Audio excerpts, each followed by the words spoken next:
We're back with Tom Charles on Shop Talk, and we're going to continue on with talking with Tom about his racing career over the years. Tom, your first championship comes in '82 at Topeka Raceway Park, and then it's followed by another championship in '84 at Lakeside, and then one at Savannah in '83 and '85.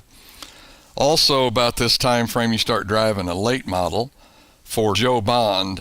Sounds like things were really starting to happen for Tom Charles. They were. The championships were coming. The feature wins were coming pretty regular, and people started paying attention. I was still fairly young and got some attention. I know Joe bought that car. It was actually a sportsman car, and we turned it into a late model and went ahead and ran late model. It was NASCAR at Lakeside, and I won some heat races, but the car itself really wasn't capable of feature wins, but we really enjoyed running the car. We had a good year. Also pretty much in that same time frame, around '86, while you're driving a late model for Gary Gillette, I'm sorry. Where was that at? That was at Lakeside in I-70. Gary watched me run the other car, and he actually lived across the street from me at the time, and thought, I needed a better car. So with him and my sponsor and some people, we were able to purchase a new Harris late model, and he put his motor in it, and we got together and thought really we were going to go places, and it started off like it was the right deal, and it just fizzled out right away, and he ended up selling the car, and I'd already sold all my street stock stuff, so I was sitting there with nothing. Oh, wow. One other question along this same line. I used to love to go to I-70 when it was dirt. Probably one of the best late model races I've ever seen, ever. I think was the Outlaw late models that they had out there that they ran one year. Seemed like toward the end of the season, but I swear those guys were going around there as fast as the sprints. I swear they were. But what was it like driving I-70 when it was dirt? Well, it was definitely fast. I can't say that I enjoyed it that much because there was a lot of, just bumper to bumper freight train stuff, and to pass somebody you really had to put a slide on them, and there was a lot of times guys just didn't get the slide done. I watched a guy try. I was running second, and the guy leading, the guy from third tried to pass us both. He cleared me, but he got the other guy, and I kind of clinched for the wreck, and he just knocked the other guy right over the wall in turn 1 and 2 there, and he went on and I went on. I was like, of course, they had words later.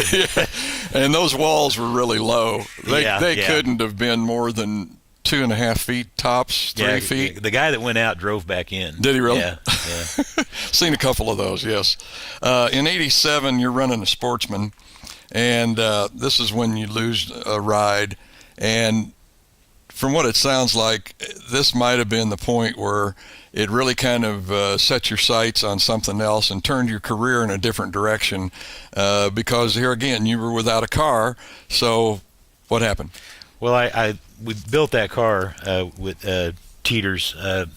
His dad had so much fun running that old Sportsman car that they wanted to put together a new car, so that's what we did. And Dale and I, along with Stillman Young, we built a pretty good car. It was a Camaro. A lot of people remember it. And it was fast, and we won races, won some championships. And we just kind of assumed that going into the next year, we'd do the same thing. And he got to talking to some other people and decided they wanted to go a different route. And I didn't find out about it till it was a little late to do anything.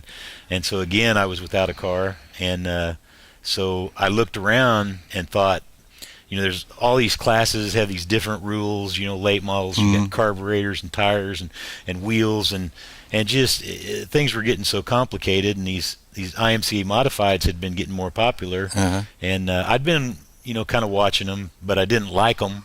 But I got to looking at their rules, and they could run anywhere, run any tracks. The rules were the same, and it made sense. So since I was starting from scratch, we kind of made the decision, let's do the modified thing and see if that's not where we want to go. And I've been in one ever since. Yeah, you might say IMCA and Tom Charles, kind of like a match made in heaven. In 1989, 12 championships. No, 12 overall in IMCA. 12 overall over the years. Okay. Yeah. Okay. And so then in 1990, you are second in the national points. Yep. and also the Jayhawk Race Journal Driver of the Year. There again, things are starting to work for Tom Charles. Actually, the Jayhawk deal was the driver of the decade. Driver of the decade. 90s, I'm sorry. And that was during my IMCA period.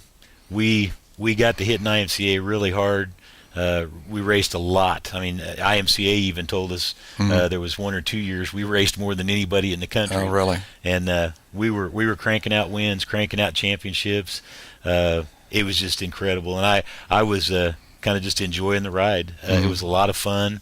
A lot of people want to complain about the motor claims and all that. We sold motors and we bought some motors, and it's kind of a game you play. But I really did enjoy the IMCA years thoroughly. But just to throw in a little variety. Yeah. And this is variety for you. In 92, you drive a modified at Lakeside on the asphalt for Brian Kraft, and you finish second in the points. But at the same time, you're still also driving a dirt car.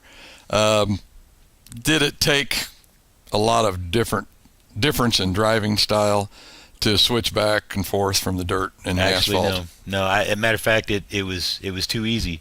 It just seemed like you got in the pavement car and you drove it like a pavement car. And then, we parked it on Friday. We get the dirt car out on Saturday and Sunday, and you drove it like a dirt car. I don't ever recall ever having an issue. Now, there was one little tire test deal at Lakeside we did. We were having some problems with the tires, and I told the guy I could put on this other brand of tires and go out there and run it sideways for about 20 laps and not blister him, and he didn't believe me. And I went out and did it. Went sideways for about, I was driving it like a dirt car. Yeah. And everybody stood there and watched, waiting for the crash, and it never happened. And we didn't blister the tires either. No. That's one of the things I think I enjoyed at talking about something similar was at I-70 for I think it was 2 or 3 years back. They used to invite the dirt drivers at the end of the season to come out and run, and it was always fun to go out and watch those guys because a lot of the times they were sideways through the corners at I-70 on the asphalt. But anyway, just throwing that in. But the beat goes on for Tom, and in 96 and 97, you're third in points in late model and seventh in the points in the modified in IMCA nationally. Still going. That was a lot of fun there. I realized at that point that I was having way too much fun. I'd gotten into the late models, and I actually purchased one, and then someone else bought a modified. Or actually, I built a modified, and they paid for it. But I was not going to be without a car, so I continued to own my own. So it was possible for me to drive both cars, and we did it. I probably worked my poor crew to death. Probably why some of them aren't with me anymore, but we did. We had some great seasons, and that was a great period there. Yeah, winning is a wonderful time. It is. It's a lot of fun. It's a lot of fun, and other people may not be enjoying it quite as much as you are, but boy, when it's happening to you, it is a terrific time to be racing. Most, if not the majority of the wins that you've had over your career have probably happened at tracks outside of Kansas City, such as Savannah, Topeka, Warrensburg, and other tracks that you've raced Yates at. Center and Humboldt and Sedalia. Is this the reason that possibly the number of wins that you've accumulated over the years has been questioned by some people because they didn't happen at Kansas City tracks? They weren't there and didn't see this going on? I'm sure that's a lot of it. My best years were probably when I was outside the area, without question.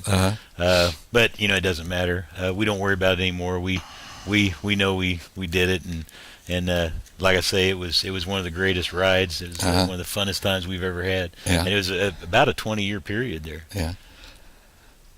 Okay, we're getting down toward the end of part 2, and I think we're going to have to wind it up here, and we're going to do 3 parts tonight because, man, we got a lot of story to tell. I mean, when you've been racing for over 30 years, there's a lot that's been going on and covers quite a time. You got enough tape for 10? We can do 10.